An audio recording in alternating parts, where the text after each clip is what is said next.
let's build up to the near-death experience. What happened to you?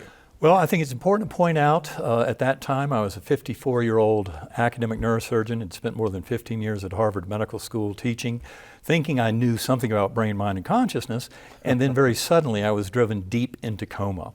The medical details of my case are available to anyone who cares to look. They were just published September 2018 in the Journal of Nervous and Mental Diseases, and that case report is very important. It was made by 3 independent physicians who were not part of my care, and they note the extraordinary nature of my illness, that I should have had no robust conscious experience at all. I should have had basically nothing because of the damage to my neocortex. Wow. That's why my disease is such a beautiful gift, because it obliterates the notion that the physical brain is what creates consciousness out of nothing.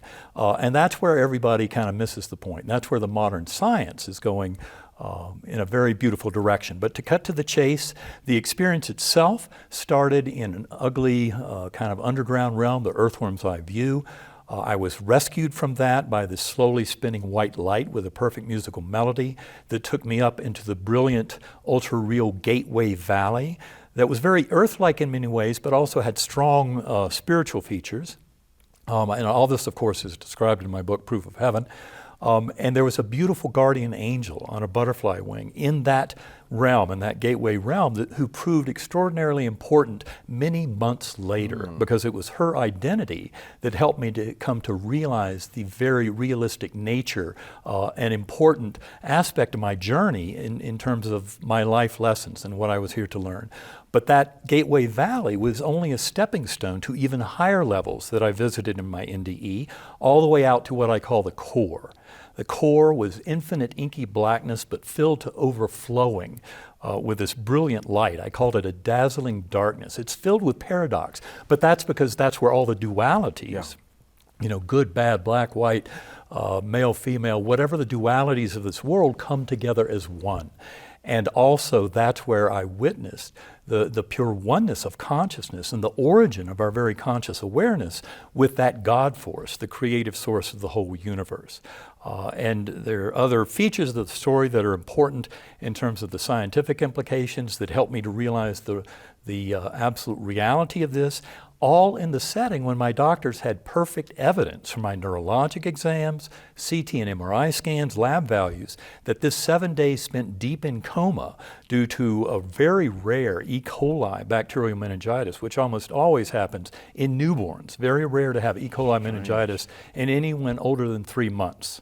So yes, I do have to defend my level of maturity, but the bottom line is the whole experience showed me the brain is not the producer of consciousness. When we die, we are actually liberated to a far higher level of awareness, as near-death experiencers have been telling us for thousands of years.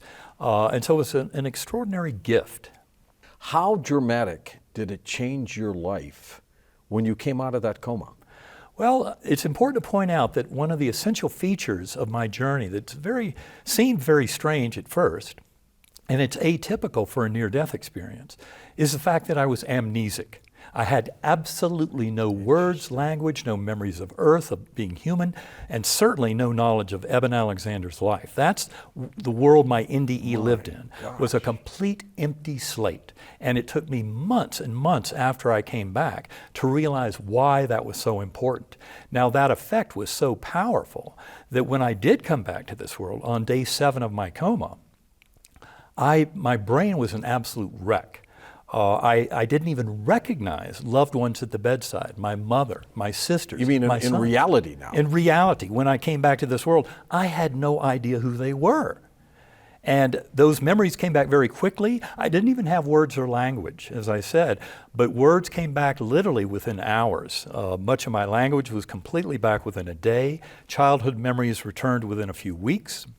And the shocker, as I discuss in detail in our 3rd book, Living in a Mindful Universe, is that really by about 2 months after coma, all of my memories had returned. All of my semantic knowledge of cosmology, physics, chemistry, biology, neuroscience, Everything had come back. And a lot of my personal memories, and this was gleaned through conversations with family and friends that mimicked conversations that had happened years before my coma, I realized the memories were more complete after I came back, after they came back, by 2 months post-coma. That's unusual. Than they had been before. It's not only unusual, it's completely inexplicable if you think that memories are stored in the physical brain.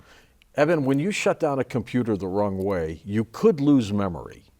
In your particular case, you shut down in the wrong way too.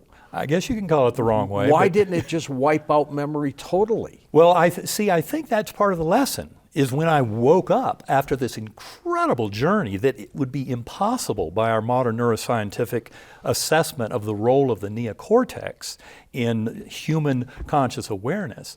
Really, it violated all those principles. And so initially my thinking was, as I was trying to figure all this out, I defaulted to my pre-coma neurosurgical view of, well, maybe that's why those memories were so wrecked during my coma, was because of this disruption of the neocortex. But then you have to ask, how come they came back so completely, even more complete than before? Or more so, yeah. And the one point I will make here is, as much as people like to believe that memories are stored in the brain, one thing we've suspected for a long time in neurosurgery, and we don't talk about it much because everybody is kind of a physicalist, materialist, conventional scientist by training, but that is that no matter what we've done in resecting parts of the brain over more than 100 years, there's never been a case where you had identifiable swathes of memory that were gone with the resected brain.